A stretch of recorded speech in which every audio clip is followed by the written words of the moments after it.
አባቶቻችን የሚነሱት ከሰማይ ይነሳሉ። ፍጥረት መጽሐፉም እንዲህ ነው አይደል የሚለው፣ ሰማያት ክብሩን ይናገራሉ ይላል እኮ አይደል። ድምፅ የለም መናገር የለም፣ ድምፃቸው እስከ ዓለም ድረስ ወጣ ይላል። እስከ ምድር ዳር ድረስ ወጣ። they speak the glory of God። ፍጥረት ሁሉ ያወራል። እና እናትና አባቶቻችን ኧረ ሰማይን ያለ ካስማ ያቆመ። እኛ ደግሞ አንዳንድ ሰነፎች ምንድን ነው የምለው፣ መቼ ልጄን ፈወሰልኝ፣ ለመቼ ቤቴን ፈወሰልኝ፣ ለመቼ እግዚአብሔር አለ ማለት ነው ምንለው። ከኪሳችን አንጻር ነው አይባልም። ኔቸር አለ። ከኛ ኪስ ያልፋል፣ ከኛ ጤና ያልፋል፣ ከቤታችን ያልፋል እግዚአብሔር። ሃሌሉያ! እሱ የዓለማት ፈጣሪ ነው፣ ፈጣሪ ነው። ከፍጥረት መነሳት ጤንነት ነው። ከዛ የበራላቸው ደግሞ ጀግኖች አሉ የሚነሱት። የዛሬ 2000 ዓመት ስጋ ለብሰዋል። ሃሌሉያ! ማንም ሊከፍል የማይችለውን ዋጋ ከፍሏል። ሞቶልኛል ብሎ ይላሉ። መገለጣቸው ይጨምራል። ከፍጥረት ወጥተው ወደ ልጁ ይመለሳሉ።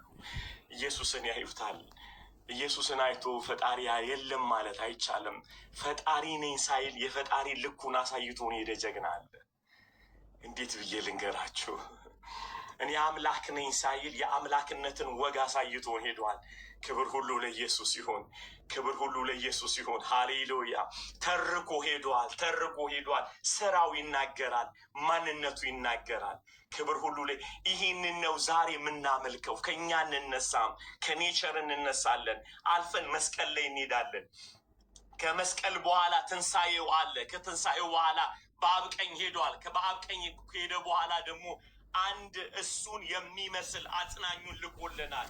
መቅደስ ሆነናል። እዛ ጋር እንገባለን ወደ መንፈሳችን ማለት ነው። ዩሲ የተሰራው ስራ ኔቸርን አይተን ከኔቸር እናልፋለን።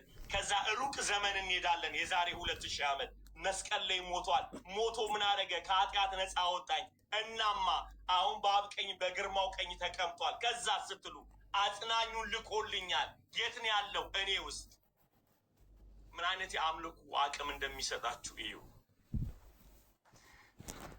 ምን አይነት የአምልኮ መጠን ክላይማክሱን መጨመር እንችላለን።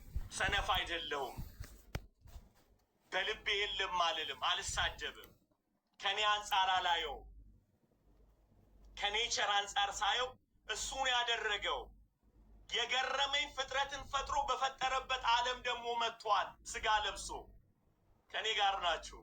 በፈጠረበት ዓለም ዮሐንስ ላይ 1:3 እንደዛ ከሆነው እንኳን አንዳች ያለ እርሱ አልሆነም ይለናል። ከዛ በኋላ የሚገርም ቃል አለ አይደል እንዴ?